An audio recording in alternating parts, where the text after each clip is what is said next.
పవన్ కళ్యాణ్ పేరుతోటి ఒక warning letter అయితే జనసేన పార్టీ నేతలు చూశారు. నిన్న కూడా మనం దీని గురించి మాట్లాడుకోవటం జరిగింది.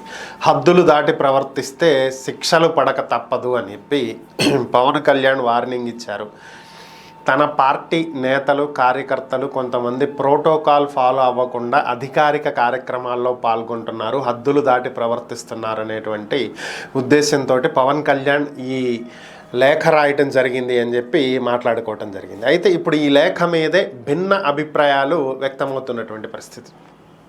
ఎందుకంటే ఒక టీడీపీ వాళ్ళు ఒకలా మాట్లాడుకుంటున్నారు, ఈ జనసేన వాళ్ళు మరొకలా మాట్లాడుకుంటున్నటువంటి పరిస్థితి. ఓవరాల్గా అసలు ఇద్దరు మాట్లాడుతున్నటువంటి అంశాలు ఒకసారి పరిశీలించినట్లయితే టీడీపీ వాళ్ళు మాత్రం పవన్ కళ్యాణ్ తన ఉనికిని చాటుకునేటువంటి ప్రయత్నం చేస్తున్నారు. పవన్ కళ్యాణ్ ఎప్పటికప్పుడు రాజకీయాల్లో తాను ఒక భిన్నమైనటువంటి వ్యక్తిని, అందరిలాంటి నాయకుడిని కాదని నిరూపించుకోవాలనేటువంటి తాపత్రయంలో తాను ఇటువంటి ప్రకటనలు ఇటువంటి లెటర్లు రాస్తున్నారని, దీనికి కారణం బెస్ట్ ఎగ్జాంపుల్ తాను అందరిలా వ్యవహరించట్లేదు, అందరి నాయకుల్లా వెళ్ళట్లేదు, తాను ఒక డిఫరెంట్గా వెళ్తున్నాడు. ఆల్రెడీ టీడీపీకి చెందినటువంటి పలువురు కార్యకర్తలు నాయకులు వైసీపీకి చెందినటువంటి వాళ్ళ మీద దాడులు చేసినప్పటికీ కూడా స్పందించినటువంటి చంద్రబాబు, కానీ జనసేన వాళ్ళు ఒక చిన్న పని చేసినా కూడా పవన్ కళ్యాణ్ వెంటనే స్పందిస్తున్నాడు.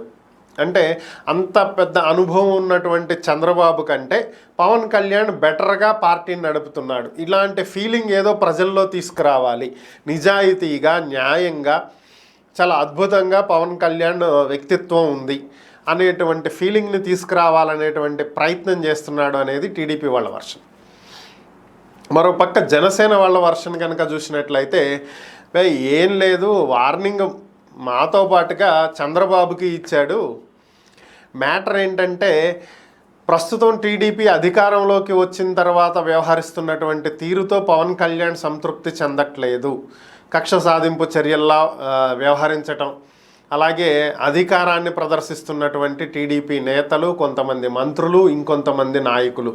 సో ఇవన్నీ కూడా పవన్ కళ్యాణ్కి నచ్చట్లేదు. దాన్ని నేరుగా చంద్రబాబుకి చెప్పలేక తన పార్టీని అడ్డం పెట్టుకుని తన నేతల్ని తిడుతున్నట్టుగా చంద్రబాబుకి ఒక చిన్న స్వీట్ వార్నింగ్ ఇచ్చాడు అనేది జనసేన నేతల అభిప్రాయం.